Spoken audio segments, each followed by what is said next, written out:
Tiga. Assalamualaikum warahmatullahi wabarakatuh. Selamat berjumpa kembali di podcast Bapak ke Semarang. Alhamdulillah pada Sabtu hari ini tanggal 19 Februari 2023 kedatangan Kang Dr. Asep Hermana yang terkenal di medsos dan dunia jagat alam raya.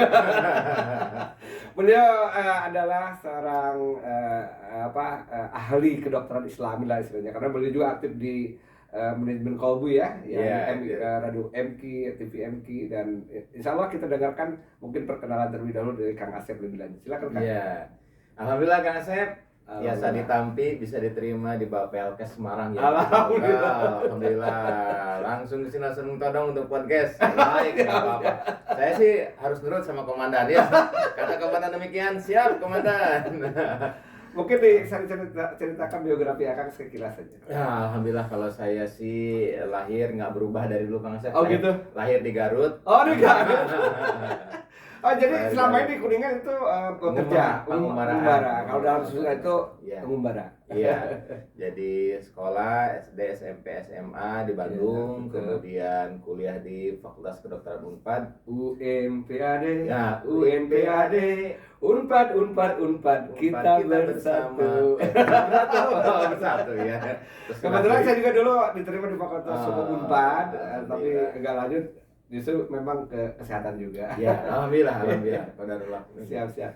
Setelah itu bekerja di mana? Setelah itu pendidikan lagi spesialis di Unpad. Oh iya. Kemudian pendidikan lagi di karena uncak anclok bahasa Arabnya itu ya.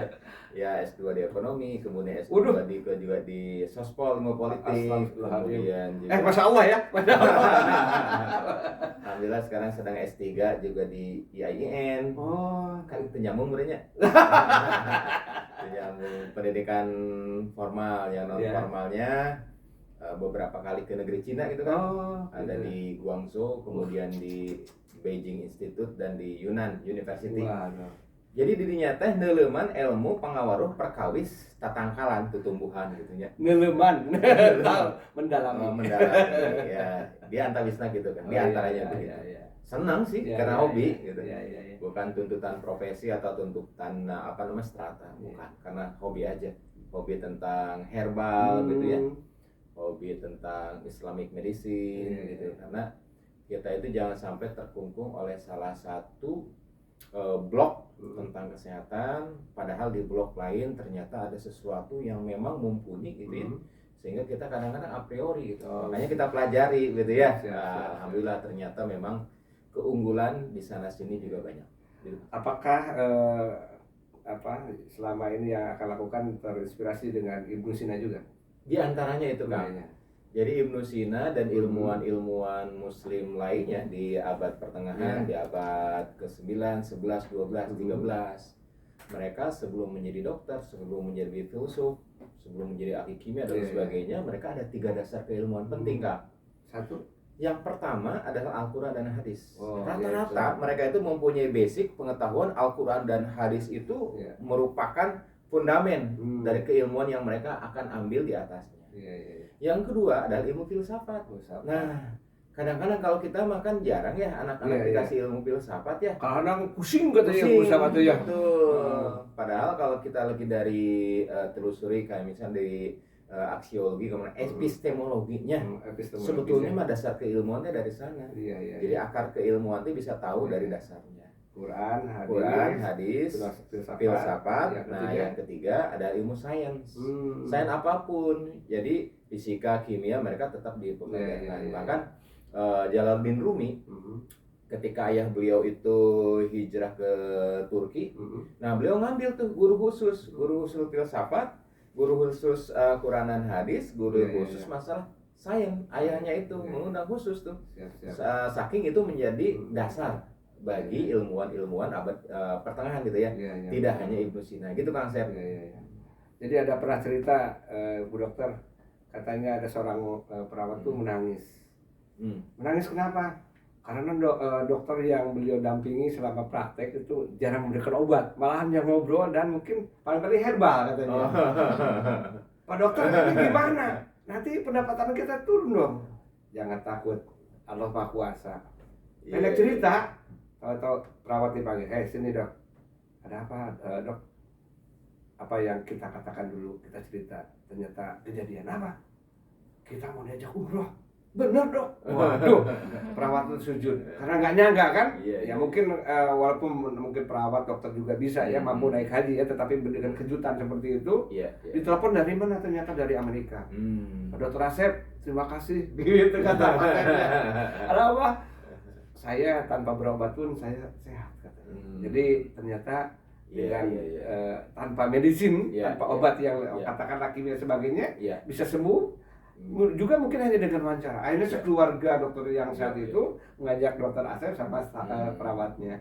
Nah itu sebagai gambaran ya betapa agama, tadi filsafat dan juga tadi sains ya bisa disatukan dengan hal itu. Jadi itu tidak mesti kan dokter itu memberikan obat ya. Mungkin bisa di istilahnya palpasi dulu ya atau apa diraba-raba dulu. Oh ini perlu obat atau tidak begitu. Kumakan. Baik. Jadi manusia itu ditakdirkan dengan dua sayap. Nah, nanti ada buku terbaru kan. Sayap yang patah namanya itu. Sayap yang patah. Sebetulnya itu buku medis, buku filsafat dan buku tauhid yang dikemas dalam bahasa yang renyah gitu, gampang ya. Jadi intinya kan manusia itu diciptakan dari dua unsur. Unsur yang pertama adalah unsur jasad. Jadi di sana ada keterlibatan makhluk ya antara sel sperma. Jasad itu seperti kita ini ya. Jasad betul, raga kita ini ya. Jadi ada keterlibatan unsur sperma, kemudian juga ovum dari ibu, kemudian dari jasad itulah akan tumbuh menjadi zigot, kemudian akan tumbuh organogenesis dan lain sebagainya. Pada bulan keempat nih jangan lupa. Pada bulan keempat itulah unsur jasad tadi tidak hanya unsur jasad. Sebelum bulan keempat itu juga hidup kan. Minggu keempat jantung mulai didenyutkan. Kemudian minggu ketiga itu bakal sel-sel saraf otak itu udah dibentuk. Itu unsur jasad.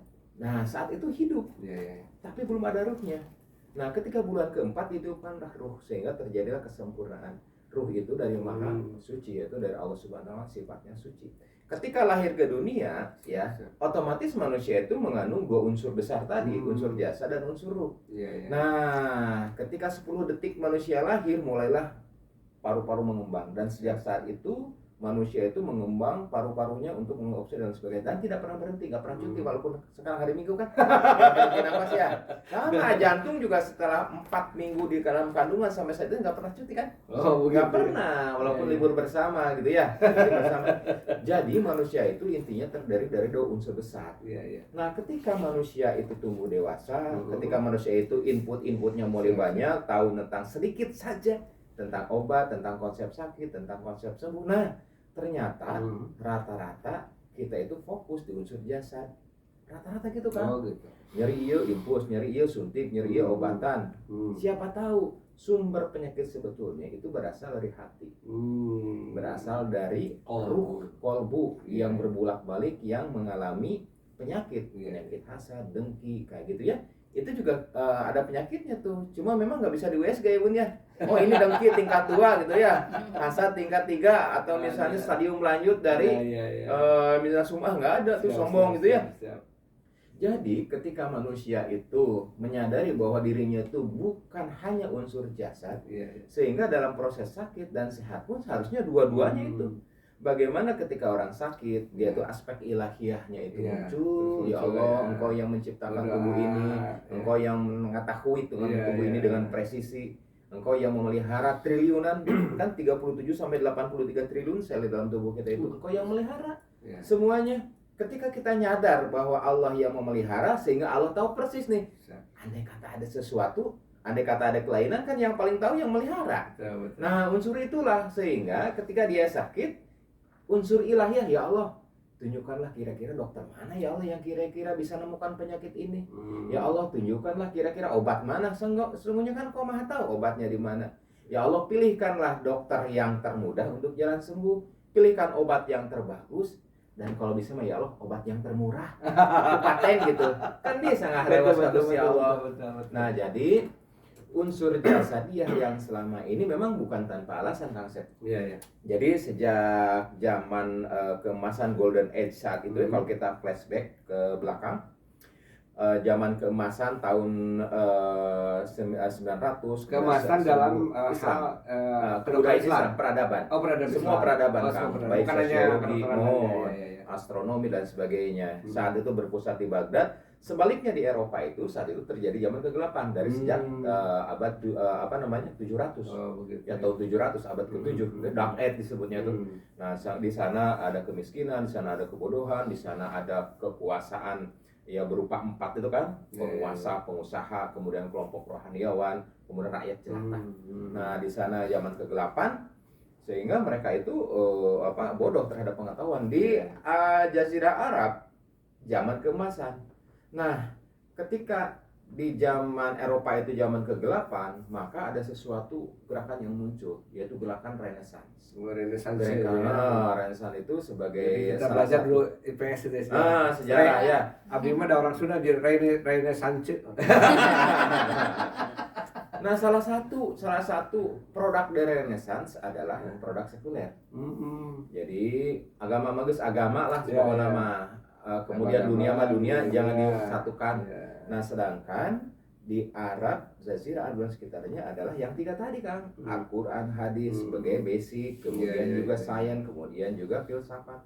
Jadi agama dan pengetahuan adalah suatu kesatuan. Di Eropa kebalikan.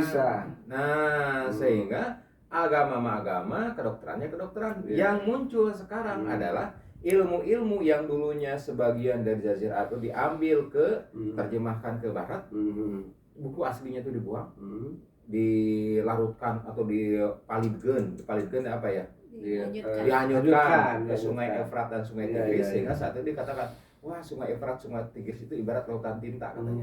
Nah, konten-konten tentang ilmu atau sainsnya diambil dan pengetahuan tentang keagamaannya itu lepas. Jadilah saat itu paham sekuler. Nah, yang masuk kedokteran ke Indonesia itu salah satunya adalah kedokteran sekuler. Tidak ada aspek ilahiyah ketika sakit kedah kumaha, nggak ada kan. Jadi kedokteran yang masuk ke kita adalah kedokteran sekuler. Tidak ada keterlibatan sang pencipta yang mengetahui dengan presisi yang sakit itu di mana ya terhadap proses kesembuhan. Nah, sekarang di UIN juga udah ada kedokteran seperti di UIN. Ya, betul. Nah, ini yang harus ditumbuhkan lagi ya. Iya, begitu. Itu kan dulu salah satu itunya adalah pendiri Prof. Arif Sumantri itu. Ini harusnya yang ini harus dikaji ya. Di UIN itu jadi beda antara fakultas kedokteran UIN lah kasarnya dengan fakultas kedokteran yang non Islami misalnya begitu ya Pak ya harusnya. Ini sangat menarik sekali nih Kang. Jadi bahkan Albert Einstein mengatakan Albert Einstein teh Sumuhun, Asep Albert. Asep Albert Einstein. Iya katanya religion without knowledge is vain. Knowledge without religion Islam katanya.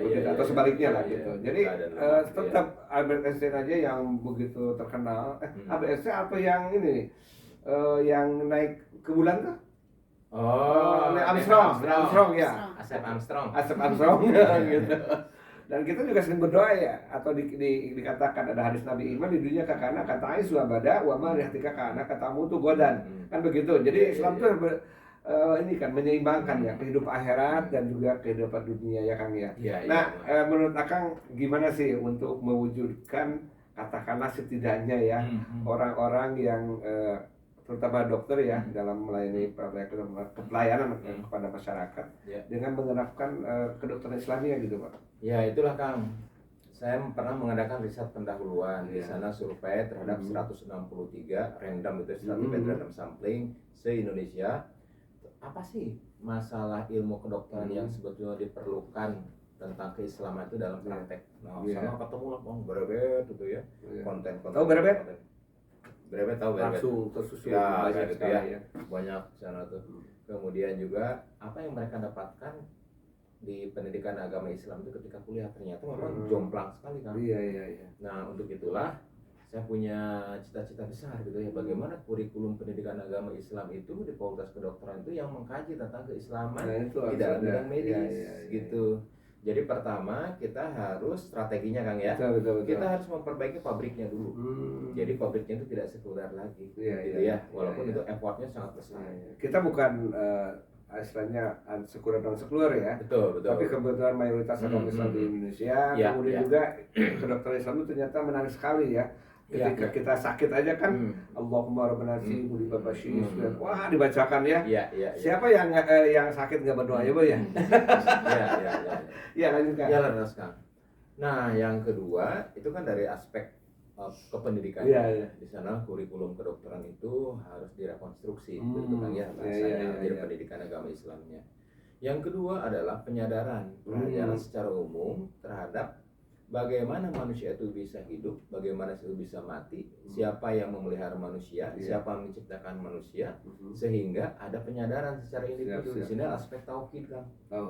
Jadi ketika kita hanya mengandalkan dokter, obat secara fisik, hati kita itu tidak tergantung sama Allah, maka hasilnya ketika sembuh mereka, ya mau obatnya paten, dokternya manjur, dokternya paten, obatnya manjur.